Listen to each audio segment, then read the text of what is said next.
Welcome to Energy Road Live. Bill and Brian here. We got our guest Brendan. And Brian, what are we going to talk about today?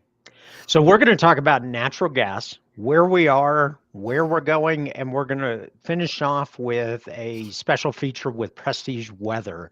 So that's what we're going to cover today. And that's what we're going to do. But first, let's listen to this.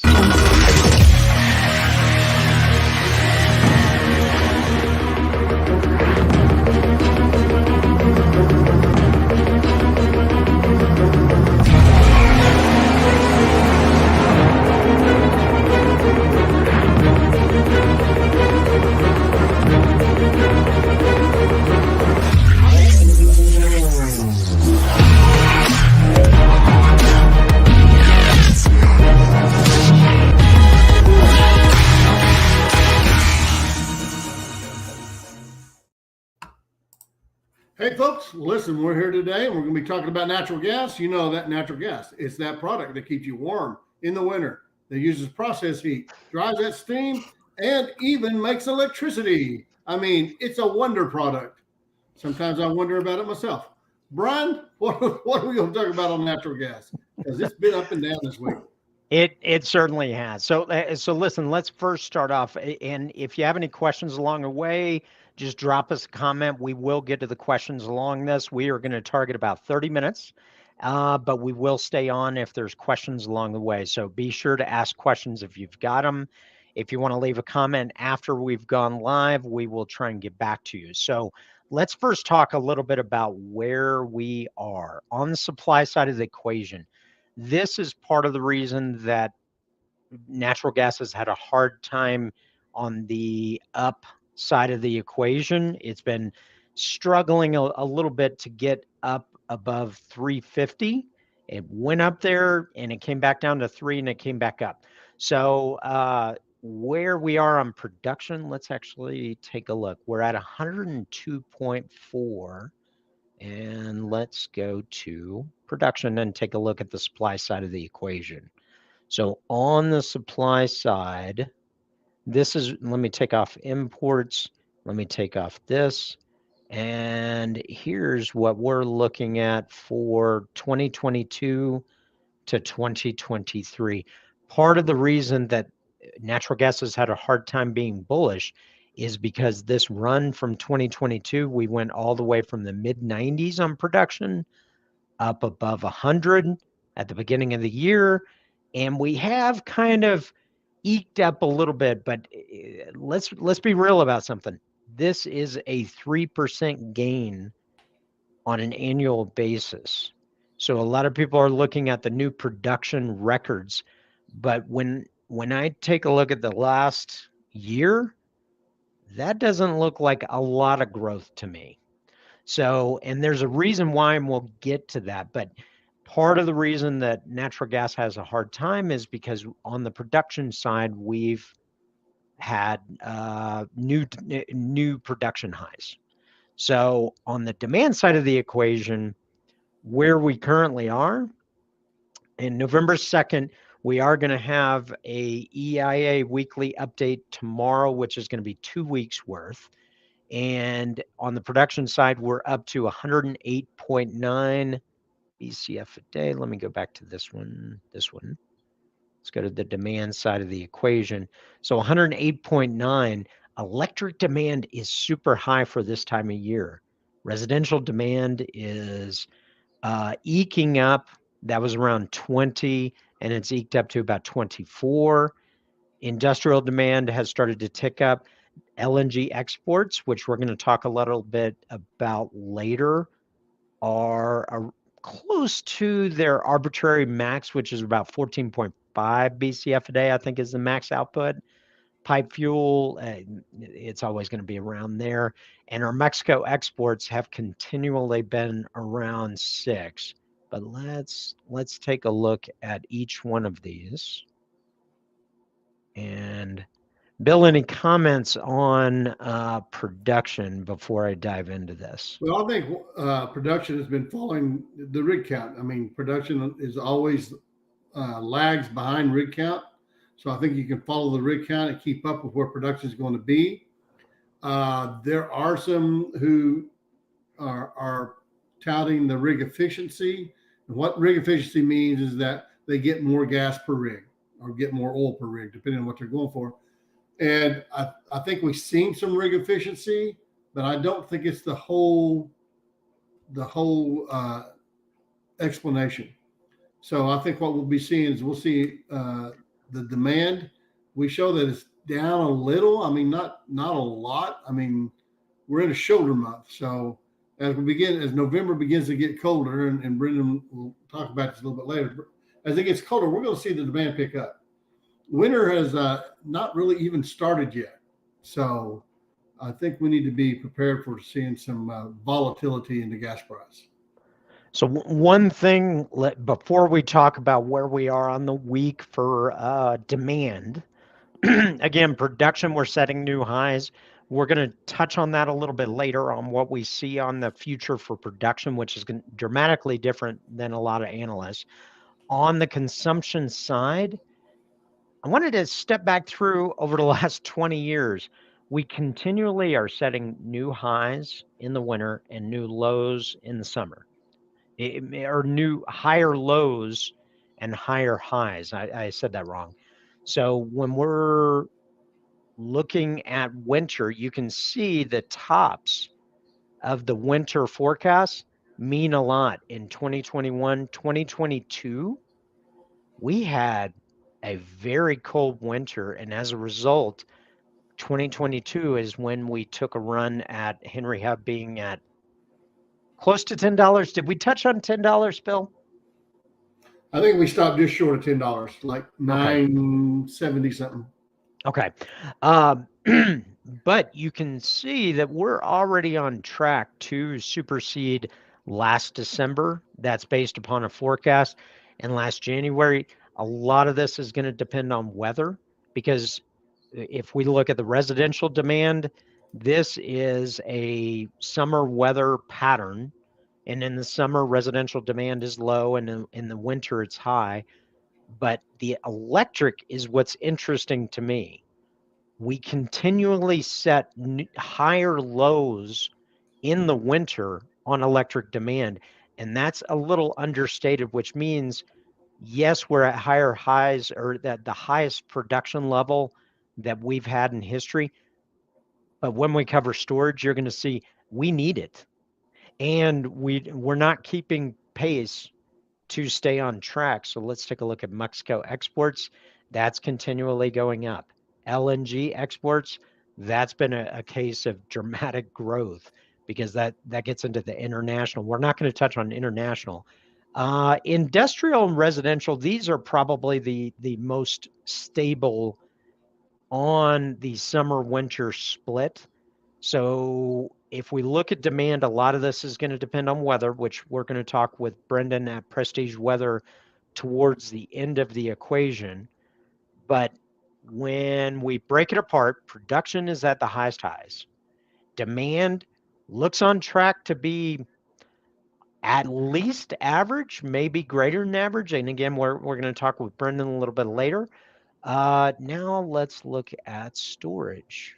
Not here. Let's go ahead and look at storage. So storage, we are 5.7% above the 5-year average. But what we can look at right here, and we have a 2-week delay. Last week was actually a draw, which was usually unexpected at this time of year. That's because we had a very cold draw, and then we had a warming pattern. So we'll probably have an injection tomorrow. I think the average expectation is somewhere around 40. I want to take a look at that. But the average storage injection for tomorrow, that's going to be coming out. But EIA is going to have 2 weeks worth of data. So natural gas prices are going to move around quite a bit. But we're at 3.7, almost 3.8 TCF. And if we inject 40, we're going to be above 3.8, which is on the bearish side of expectations, but still within the 5-year range, which means if we have demand which has higher lows and higher highs and production that is at the highest highs that we've ever had, that puts a lot of weight on production, and we're going to get to that a little bit later. So I see, Bill, any Brian. thoughts on storage? Well, I think especially when you're talking about production going forward, I think we're going to see a continued somewhere between 2 and 3% growth in demand, basically because it is tracking our population growth almost to a T. Yep. And so, I mean, by 2030, we're supposed to be at like 358 million people. We're at 338 million.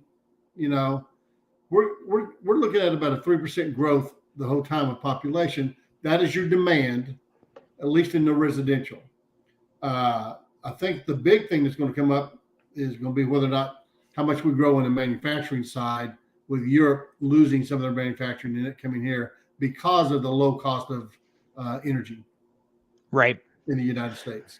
So the key is we're not overextended on storage. We're not at 4 TCF, and that's where a lot of bears in the market we're talking about. But the higher demand forecast that we've experienced over the last 5 or 6 years means that we depend on growth in production, which we have had in 2022, 2023. But what we're going to talk about now is we're going to talk about why we've had this growth in production and what might be lying ahead. So let's first start with let's take it back to January 2022 to today. And as you can see, a slow, steady growth. But last summer, we had a lot of production coming online. And what you can see is we reached 100 BCF a day last October. So we're at 102. I've heard 103 floated out there. We'll see whether or not we continue that. But if you look at this, we have moderated our growth. And a lot of the new production that is being brought online is being brought online. Let me get to the right chart. Not this one. Through basins, and we're not going to cover every basin. We're only going to cover Permian right now. If you want to hear about a particular basin, drop us a comment, drop us a drop us a like, subscribe, do all that stuff. Yeah. But we have had. Well, while we're here, let's just talk about that for a second, folks. All this data that you're seeing is coming from Energy Rogue, and you can subscribe to Energy Rogue for $89 a month. You can have this data available to you. You can make your own conclusions. You can look at it. We have a library of over 150 charts. So you have access to all of that. You have access to Brian and I. We put out a video once a week to talk about this, besides what you're seeing now. So it is a strong tool for you if you're trying to analyze what's going to happen in the energy markets. And Brian and I can help you walk through it. But for $89 a month, you have access to this. And believe me, that's getting to be cheaper than a McDonald's meal. So if you spend an hour looking for data, you're wasting time and money. So it's $89 a month. If you go to our website and there's information down below, just click register. It's $89 a month. You get a weekly PDF. You get access to our library of charts, which are all interactive and downloadable. I know Bill hates when I say that. Plus, you get a weekly video and access to our Discord channel where our community helps each other. So we talk about trends on natural gas, crude oil, NGLs, refined products, supply, demand, imports, exports, anything that you possibly could want. It is in this package. And part of the reason that we wanted to provide this package is so that we could provide insight like this. So when we're looking at production moderating, this is the chart that we've been watching, and this is the leading indicator on rig counts. So let me pull it up over here. Yeah. So what we saw in 2022, let me just recast that, is we saw this big growth, right? We went from the mid 90s all the way up to 100. So that was about 5 BCF a day of growth.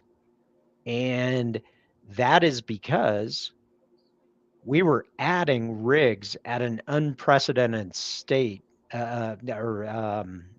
Scale. Thank you.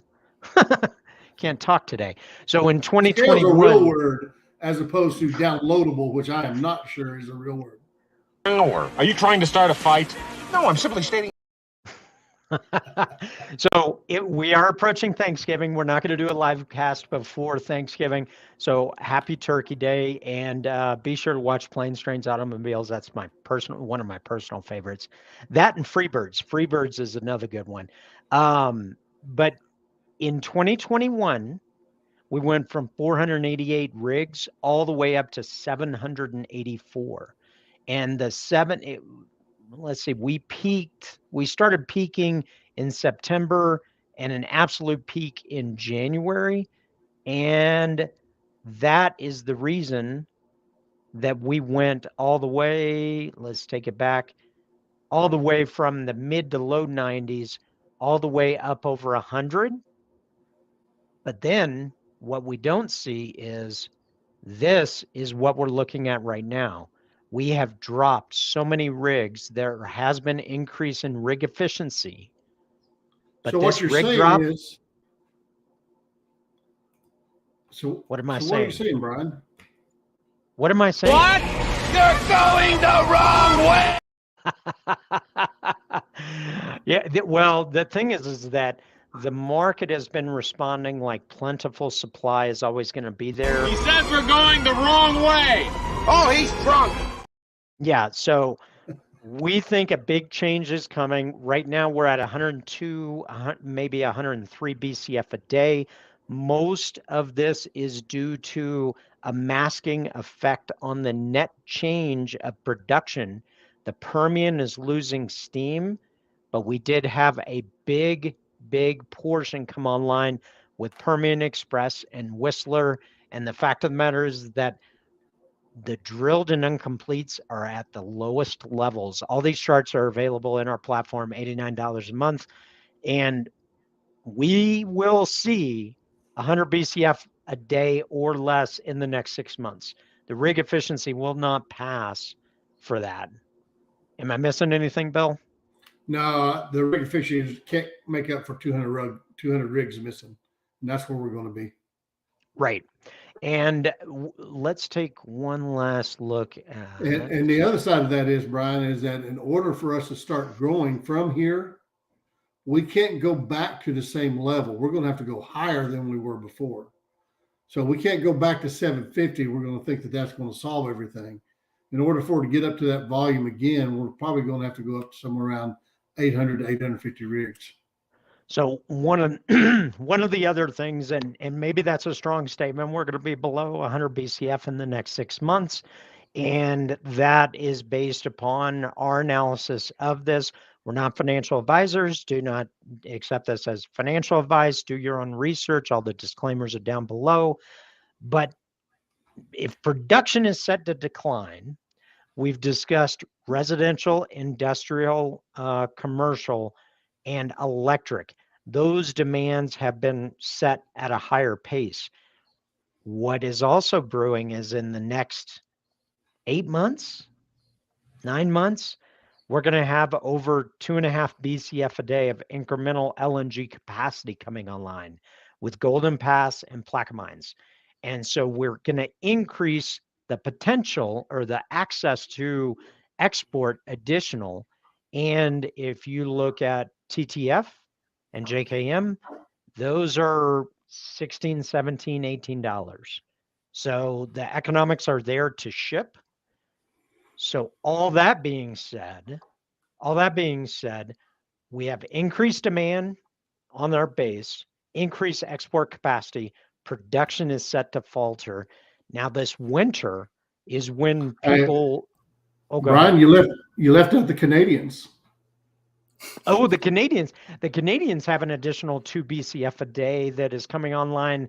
I think that's 2025. Am I wrong on that, Bill? Mid 2025.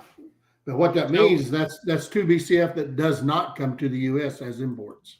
So this is just U.S. capacity that says by 2025 we're going to be up above 20. For frame of reference, right now we're just at 14.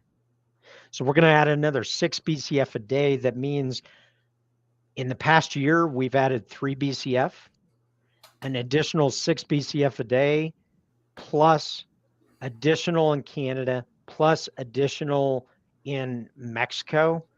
We have a recipe for higher prices coming. So that, again, not financial advisors, but the near term is going to be really predicated on, and this is something we just added to our service, total degree days, thanks to Prestige Weather.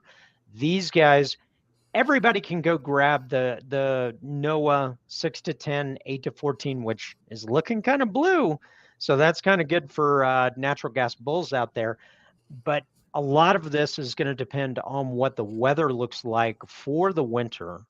And when we're looking at the winter, part of the reason that we partnered with Prestige Weather, yes, I can go to NOAA and I can look at this insight. But one of the most important things is having that perspective. And one of the key perspectives that we've had over the last 80 to 90 days is working with Prestige Weather. They've guided our community and given us insight and said, hold on, that first cold snap that we had in November, hold on, it's going to get cold, then warm, cold, then warm. We're going to have this alternating. And we wanted to touch a little bit. So this is Brendan with Prestige Weather. They have an insanely cheap, insanely cheap, like, I don't even know what it is. It's insanely cheap, just entry product that gets you access to weather. Yeah, it's insanely cheap. And the thing is that these guys are the weather experts. They are the brains behind the operation. But Brendan, do you want to introduce yourself? Yeah, well, I think you pretty much introduced me already, but I'll just say my name is Brendan Mickelin, and myself and my partner Ashton have been working with Energy Rogue the last couple of months. We're a weather consulting company that started in July, and we provide direct to consumer as well as B2B weather consulting services. I'll just highlight real quickly, Brian, what you mentioned. Our businesses really are similar, right? In the sense that there's all this data that's available to people, but it's the ability to be able to extrapolate the most important components of it. And that's exactly where we come into on the weather space. So we're very similar in that respect. Energy Road, all it is just a different sector in terms of weather. So I think, Brian, you touched on it as far as kind of the pattern we're in right now. And let's actually just go ahead and dive right into it here. So as we've mentioned, and as you sort of introduced, right, one of the things that I'll kind of tip my cap on is that myself and my partner, we were looking at just kind of the general pattern going forward. And a lot of people, we get hung up on El Nino and we think, okay, well, that's going to be above average temperatures for a large swath of the country for the entire season. And that's not the case, right? Weather and climate are somewhat different from one another. In that weather, there's variability. And so we've seen that over the last couple of weeks. Bill, it's been what? It's been kind of cold. It's been warm. It's been cold, right? In Oklahoma. Oh yeah, everything all in one day. So that sums it up, right? So this is actually expected to continue, and I want to really underscore this because this is actually expected to continue into early December. What we're looking at now is the GEFS.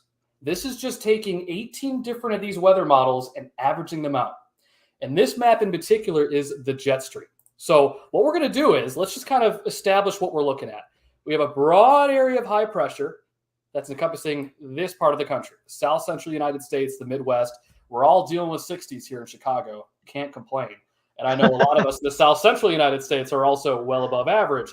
Meanwhile, for our friends in the Northeast and as well as New England and the West Coast, you guys are dealing with below average temperatures. In this case, in meteorology, we call this a trough, ridge, trough pattern, meaning trough, low pressure, ridge, high pressure, trough, low pressure. Now, we're going to do a little bit of magic today. You guys ready? Ooh, we're going to yes, now. I like magic. We're going to now, speaking of Thanksgiving, let's actually skip ahead to Thanksgiving. And let's see if we can spot any differences on this jet stream. So we'll go ahead. Look at that. So here's the beginning. Oh, wow. Look at Monday. So now let's follow here for a second. Rather than a trough, ridge, trough, now we have a ridge, trough. So what we would expect to see is, in other words, areas that are above average today, it's not going to be the case next week. We're going to see a flip. Okay. The pattern is still progressive. When I mean progressive, we're talking about these constant waves that we see on this map. It's still progressive, but what we've seen over the last few weeks is this constant fluctuation. If you're above average one week, you're going to be below average the next. It's really ebbed and flowed in that respect. So if we take a look at the temperature anomalies to reflect this, so we can use this same model and actually show it. We'll just go here to, we'll even just do the 5-day anomaly. So we'll start here at the beginning, right? Large part of the country above average. Let's skip ahead to next week. Huge difference. Wow. Right? Big difference. Yeah. Reason why is because when I have an area of high pressure out in the west, and as you notice, high pressure correlates with warm air. We're seeing above average temperatures in the west coast. Well, that's then going to extrapolate cold air, what we call the polar vortex, the circumpolar low, down south. And that's going to bring a lot of cold air to a large swath of the country. So we're going to be talking about below average temperatures from the Eastern Rockies all the way into the Northeast New England by the time we get to next week. So that's why, if we're kind of referring back to that map you showed at the top of the conversation with the NOAA map, NOAA's saying the exact same thing we're saying, in that it is going to revert back to cold next week.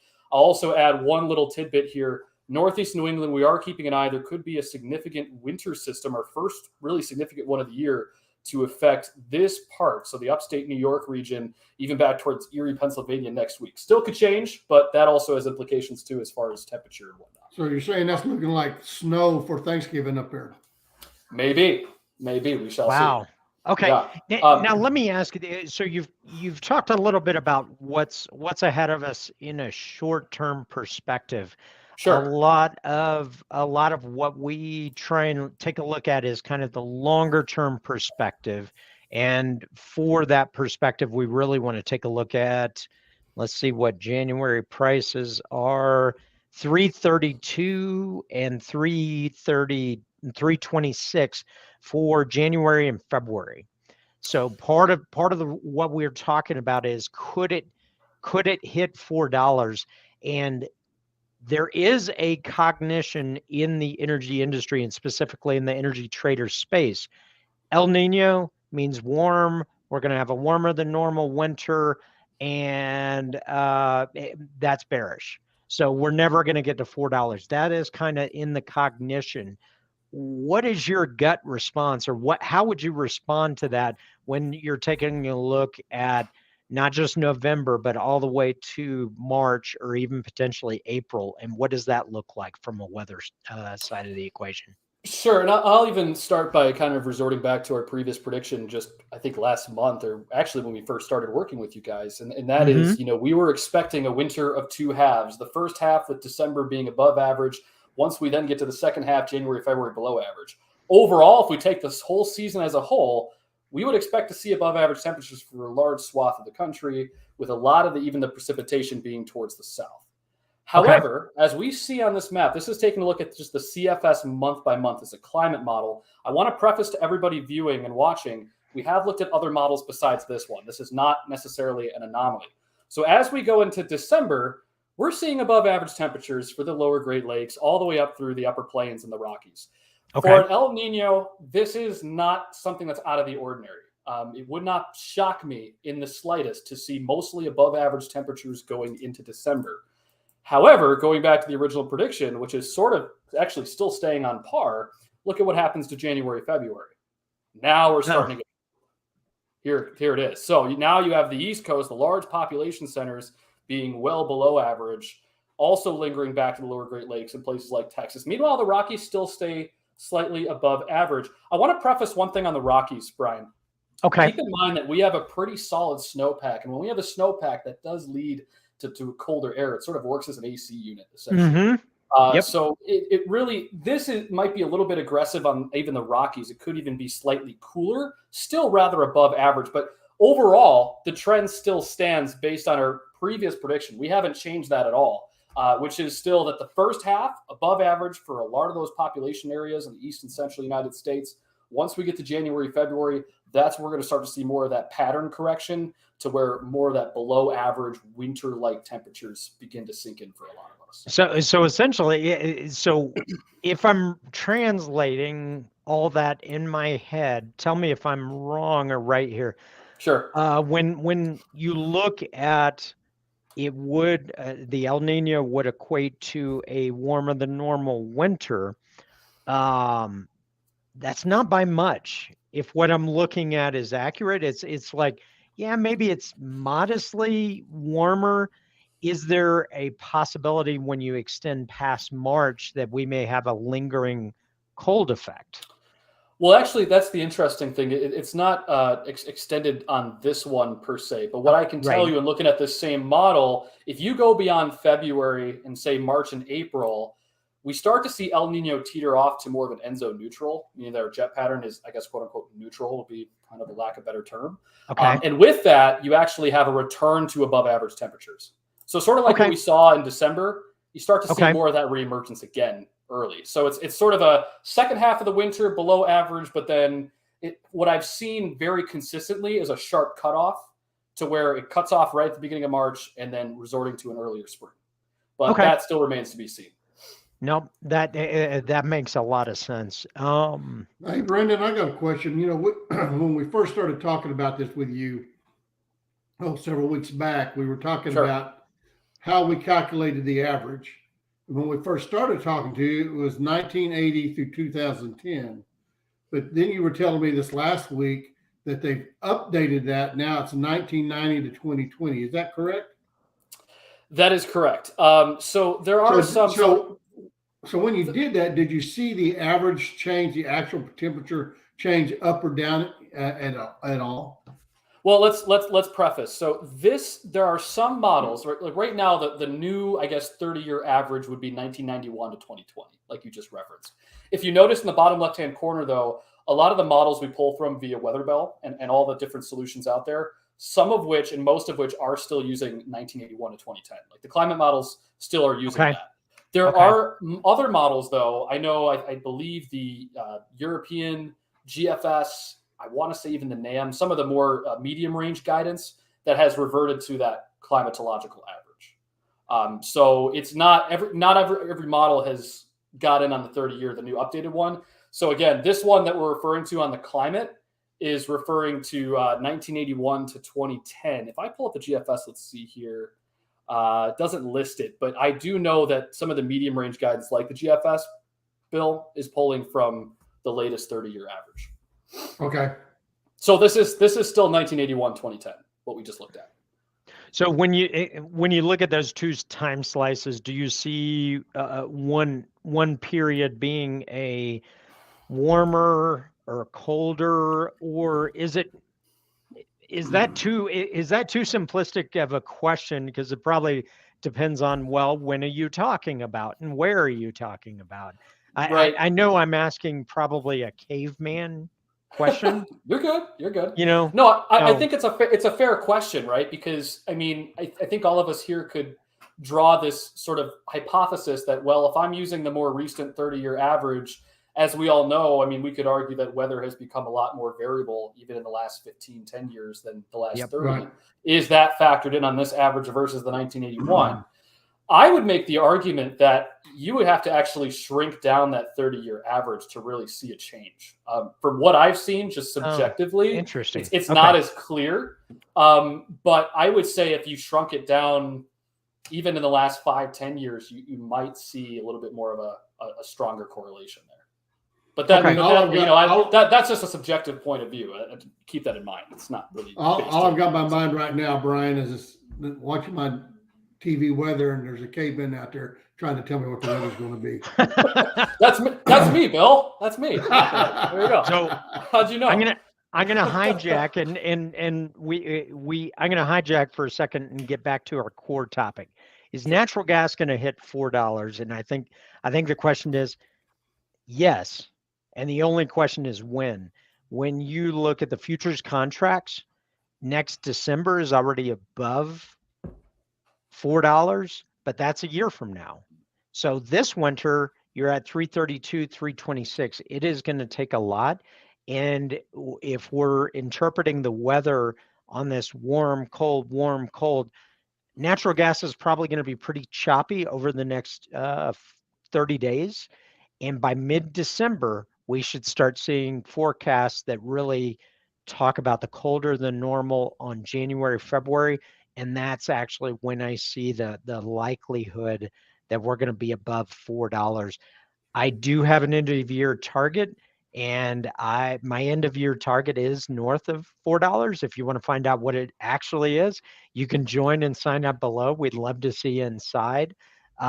So Brendan, let me ask you a quick question, because we're going to, and anybody that has any questions, we're going to get back to those, but give me the elevator pitch for Prestige Weather again. $5 a month. $5 to consumer. That's insanely $5 cheap. a month. $5 That's a cheaper than month. cable, You man. It is. Well, Ashton, my partner, always says it's literally cheaper than a cup of coffee at Starbucks now. Right? And that's for a whole month. Yeah. It's a whole month. My first car was cheaper than a cup of coffee at Starbucks. you get daily discussions, weekly discussions pertaining to different regions. Even at $5 a month, you get to meet with us once a week for a half hour to an hour and talk about anything you want as far as weather. If you want to talk about HDD, CDD, if you want to go through that same chart that Brian talked about, we can do that. And we can really kind of dive deeper than what we just did in this discussion today. $5 a month. And if you want something on more of a commercial end and you want additional services beyond that, shoot us an email, prestigeweather@gmail.com. We'd be happy to set up a consult with you. Yep. And so let's actually, I think Bill has responded, but Giorgio, thanks for showing up. Vernon, thanks for showing up. Appreciate you guys. And Bill answered this, but does rig efficiency compensate for the lower amount of rigs? This is actually the core of the question, and there are analysts on different side of the equation, Giorgio. We are on the side of the equation. It does not. So the amount of rigs that have dropped, if we had 50 some odd rigs dropped, maybe that efficiency covers it, but we've had, what is the total that we've dropped? We've gone from, in January, 784 to 623. So from a percentage wise, we're well below this, which means it's going to lock in production declines. We've been bucking it because of midstream systems that have brought online that has been pent up or held back production. So short story, it's not going to compensate for that. So thanks for coming back to that. And I think we had another question from Neil. How will the European winter affect prices? This is, let's see. Also, does the weather in Mexico affect prices much? I'd say I'll weigh in, but I'm going to hear Bill's thoughts, and then we'll end up with Brendan. European weather is going to impact pricing in the U.S. significantly, and in the next 24 months, there's going to be a much tighter relationship, and that's part of the reason we have forged the alliance with Prestige Weather, because in the next 24 months, understanding European weather, Asian weather, all of this is going to be super important for the natural gas market. So the European winter will impact it. And part of the reason that we've been bearish over here is because European prices have been down because their storage is at their theoretical max. There is some overrun that they can do. The weather in Mexico, not so much. Let me just finish and then I'll pass it over to you, Bill. The weather in Mexico, I don't think is going to be much of an impact because most of the natural gas that they pull from us is for different things. And the moderate temperatures that Mexico receives is not going to have much of a winter impact, but more a summer impact. Bill, what are you thinking? So on the European winter, I was talking about storage a little bit. When European storage is full, that is equal to 25% of their total annual consumption. So even when it's full, they're still buying gas. It's not enough for them to make it through the winter. Just like ours is not enough for us to make it through the winter. And so they're still buying gas. And so it will affect it. The correlation is going to get tighter what Brian and I think, is that the correlation between the weather and storage in Europe is going to become tighter to the U.S. gas market, especially as we create more LNG export facilities. In regard to Mexico, it's not the weather in Mexico that's going to affect prices. That's their LNG exports, because they're increasing their LNG exports. And therefore, they're going to increase U.S. imports from the U.S. to Mexico, and that's what's going to affect the prices. I think more than whether Mexico will be their LNG facilities. Okay. Let's see. And Giorgio just asked, or actually, before we do that, Brendan, any thoughts on European weather or Mexico? And tell us if we're wrong. No, I think, you know what, you did a really good job on Mexico. That pretty much sums it up exactly what I would say. Not much variation there as far as temperature, unless we're talking about the summer. You can't get variation there. Europe right now, from what I've seen, we're currently dealing. It's when we focus, and I'll just kind of keep this brief, but when we talk about, sort of the El Nino, La Nina, remember, we're referring to the lower 48, the United States and Canada, and even to a degree Mexico. But when we're talking about European weather, I'm looking at the NAO, the North Atlantic Oscillation. Do we have a negative NAO, a positive NAO? In this case, we're kind of around a negative NAO, neutral. So in that case, you're talking about more of that colder spell, below average, somewhat more precipitous for places like the UK, Spain, Portugal. But it's sort of hovering around neutral right now. So it's going to be sort of I would even say choppy waters as well would be probably the best argument for European weather too. Just very similar to even the US. Okay. Respect. Okay. As far as the variation. Nope, that makes sense. And let's see, Giorgio asking for address, and we've got rogue at energyrogue.com, and I forgot to put a space there. And for Brendan, another space problem. Let me put two other comments there. So rogue at energyrogue.com. This is ours. And then prestigeweather@gmail.com. And that is for Brendan. And let's see, what is the price differential between natural gas and TTF? I am actually glad that you asked that, because let me show you. And this will show off a little bit more of our platform. We actually track this on a daily basis. So right now, Henry Hub, and this is yesterday's NYMEX close, was $3.10, 10.6 cents. TTF, which is Europe, is at $14.99, and you can see JKM is at $17. Part of the reason TTF is a little further down from JKM, normally those two are pretty much lockstep. If one is at 20, the other will be at 20. Though the reason for the delta is because there's been modest weather in Europe and the storage has been high. So and this is tracked daily, Giorgio. So hopefully that helps get you there. So listen, any closing thoughts, guys? Well, I'll just go first.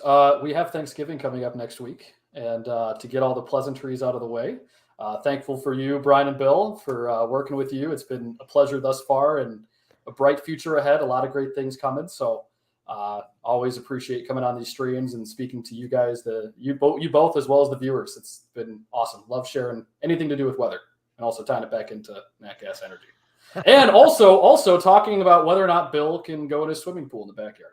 That's right. Oh, yeah. May have closed it a little early this year. On fire last night, but we caught it in the nick of time. We appreciate all the viewers that's out here, and we hope you have a great Thanksgiving holiday. And like Brian said, we won't be live next Wednesday, but we might send out something anyway that we pre-recorded. And you know what, folks? Just look out there, take a little time, appreciate the people you're with, and enjoy your holiday. Yeah. Well, listen, thank you for showing up. If you learned anything or you appreciated this, please like, comment, and share, because all that stuff really helps. We do these every week. Next week, we are going to take the week off for Thanksgiving, spend some time with our families. We are thankful for you tuning in. Really been appreciative of the response that we've gotten, and we are going to continue to do this. And we've got some great things coming in 2024. Would love to see you join for Prestige Weather. Would love to see you join Rogue Edge. Both our communities are growing at a very rapid pace, and we are thankful for you. So that's all I have. Any closing thoughts, Bill? Well, I'm just going to tell you that, you know, it's time for Thanksgiving. If you don't enjoy spending time with Thanksgiving with your family, go find somebody else's family. Spend it with them. Everybody will enjoy the change. I promise. I like that. I like that. So, hey, listen, thanks so much, folks. And we will see you 2 weeks from today. So thanks for joining us. And if you're not watching it live, we're here every Wednesday, with the exception of right before Thanksgiving at noon Central. So thanks so much.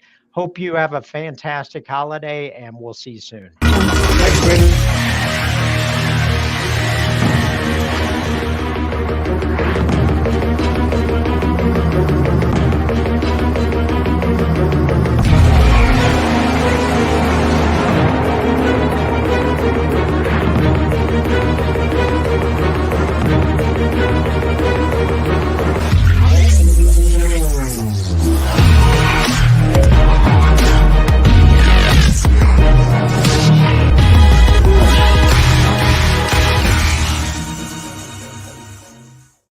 Happy Thanksgiving.